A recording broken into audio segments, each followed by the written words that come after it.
शेवगाव तालुक्यात शेअर मार्केटमध्ये गुंतवणुकीच्या नावाखाली सर्वसामान्य नागरिकांची आर्थिक लूट होत असल्याच्या घटना दिवसेंदिवस समोर येत असून यामुळे तालुक्यात मोठी खळबळ उडाली आहे। अनेक गुंतवणूकदारांनी आपली आयुष्यभराची पुंजी दागिने गहाण ठेवून तसेच ऑनलाईन व्यवहारातून लाखो रुपये गुंतवले, मात्र आता ना परतावा मिळत आहे ना मुद्दल। त्यामुळे फसवणूक झालेल्या नागरिकांमध्ये संतापाची लाट उसळली आहे। घोटण येथील मल्लिकार्जुनेश्वर ट्रेडिंग कंपनीचा संचालक अमोल उर्फ सचिन रामकिसन घुगे यानं भरघोस परताव्याचा आमिष दाखवून अनेकांची आर्थिक फसवणूक केल्याची तक्रार शेवगाव पोलीस ठाण्यामध्ये दाखल करण्यात आली आहे। तक्रारदार युवराज अशोक भाबड तसेच भारतीय सैन्य दलात कार्यरत जवान एकनाथ विठ्ठल दहिफळे यांनी पोलिसांकडे दिलेल्या अर्जामध्ये गंभीर आरोप केले आहेत। तक्रारीनुसार संशयितानं आपल्या कंपनीत गुंतवणूक केल्यास बँक आणि पतसंस्थांपेक्षा अधिक परतावा मिळेल असं सांगून नागरिकांचा विश्वास संपादन केला। या आमिषाला बळी पडत अनेकांनी दागिने गहाण ठेवले, रोख रक्कम दिली तसेच फोनपे आणि इतर ऑनलाईन माध्यमातूनही मोठ्या प्रमाणामध्ये पैसे वर्ग केलेत। सुरुवातीला आश्वासनं देण्यात आली, मात्र मुदत संपल्यानंतरही गुंतवणूकदारांना कोणताही परतावा मिळालेला नाही। गुंतवणूकदारांनी पैसे परत मागितल्यानंतर संशयितानं उडवाउडीची उत्तरं देत तुमचे पैसे देऊ शकत नाही असे स्पष्ट सांगितल्याचा आरोप तक्रारीमध्ये करण्यात आला आहे। यानंतर अचानक संशयित अमोल घुगे हा आपल्या संपूर्ण कुटुंबासह घर आणि कार्यालय बंद करून फरार झाल्याचं समोर आलंय। त्याचे तसेच कुटुंबियांचे मोबाईल क्रमांकही बंद असल्यानं गुंतवणूकदारांची चिंता आणखीनच वाढली आहे। दरम्यान शेवगाव तालुक्यात शेअर ट्रेडिंगच्या नावाखाली सुरू असलेल्या कथित आर्थिक गैरव्यवहारांविरोधात आधीपासून विविध तक्रारी दाखल असतानाही कठोर कारवाई होत नसल्याची भावना नागरिकांमध्ये निर्माण झाली आहे। त्यामुळे आता या प्रकरणात ठोस आणि धडक कारवाईची मागणी जोर धरू लागली आहे। काही दिवसांपूर्वीच अहिल्यानगर जिल्ह्याचे नवीन पोलीस अधीक्षक मुमक्का सुदर्शन यांनी पदभार स्वीकारल्यानंतर जिल्ह्यात विविध ठिकाणी धडाकेबाज कारवाया सुरू केल्या आहेत।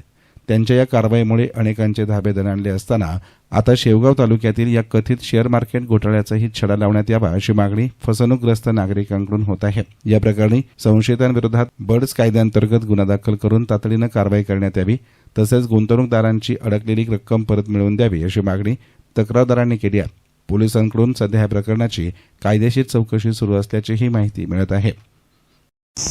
मी युवराज अशोक भाबड, माझं गाव वडगाव ढोक, तालुका गेवराई, जिल्हा बीड येथील रहिवासी असून मी सचिन उर्फ अमोल रामकिसन घुगे तर हे एक ट्रेडर म्हणून एक फेमस होते शेवगाव तालुक्यामध्ये। तर ते घोटण येथील रहिवासी असून तर मला त्यांच्याविषयी अनेक लोकांनी माहिती दिली की हे दरमहा 13% परतावा देतात। तर माझे मामा सासरे श्री कालिदास घुगे यांनी मला त्यांच्याविषयी माहिती दिली असता मी त्यांच्याकडं 5 लाख रुपये कॅश स्वरूपामध्ये दिले। तर त्यांनी मला ऑनलाईन, मी म्हणलं माझ्याकडे ऑनलाईन पैसे आहेत, तर ते म्हणले आम्ही ऑनलाईन स्वीकारत नाहीत, मला कॅश स्वरूपामध्ये द्या। तर मी माझ्या बँकेच्या अकाउंटमधून मी त्यांना कॅश 5 लाख रुपये दिले।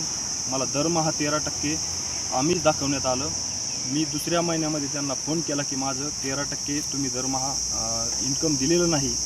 तर मी त्यांना इन्कम मागितल्याच्या नंतर तर ते मला म्हटले की 1-2 महिन्यामध्ये देऊ, 3 महिने देऊ, असं वारंवार सांगून वेळोवेळी मी त्यांच्या घरी भेट घेतली असता त्यांनी मला आज देतो उद्या देतो असं करून मला 1-2.5 वर्ष झालं माझी फसवणूक केलेली आहे।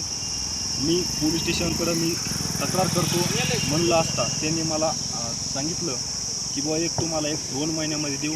आणि माझा मेवना हा एकनाथ दैफळे हा सैन्य दलामध्ये असून यांनी देखील 1 लाख रुपये ऑनलाईन स्वरूपामध्ये त्यांना सचिन घुगे यांच्या खात्यावरती वर्ग केलेले आहेत। तर यांनी सुद्धा माझ्यासोबत पैसे दिले असता यांनासुद्धा आमिष दाखवण्यात आलं, यांना देखील 1 रुपये कोणत्या स्वरूपामध्ये दिलेला नाही। तर वारंवार आम्ही दोघांनीही मागणी केली असता आम्ही शेवटचा पर्याय म्हणून संविधानिक पद्धतीनुसार आम्ही रितसर पोलीस स्टेशनमध्ये गेलो असता आम्ही तक्रार अर्ज दाखल केला। आम्हाला वारंवार पोलिसांनी आज या उद्या या त्यांना बोलून घेतो असं म्हणून आमची फसवणूक झाली आहे। पोलिसांनी देखील आम्हाला हवी तशी मदत केलेली नाही। आम्ही वारंवार पोलीस स्टेशनला चक्रा मारत आहोत। जर आमची तक्रारीची दखल घेतली नाही तर आम्ही आमचे जर पैसे दिले नाहीत तर आम्ही SP ऑफिसमध्ये आम्ही एक उपोषण करू किंवा आत्मदहनाचा प्रयत्न करू। मी एकनाथ विठ्ठल दैफळे, मी भारतीय सैन्य दलामध्ये कार्यरत असून कोलकाता येथे आहे। टाईम टू टाईम सुट्टी भेटत नाही आहे। इथं कंप्लेंट दिली आहे शेवगाव येथे। महाराष्ट्र शासनाने लवकरात लवकर यावर कारवाई करण्यात यावी। एक फौजी म्हणून त्याचे कारवाई करण्यात यावी। टाईम भेटत नाही आहे। यावर bureau report SN media Pathardi.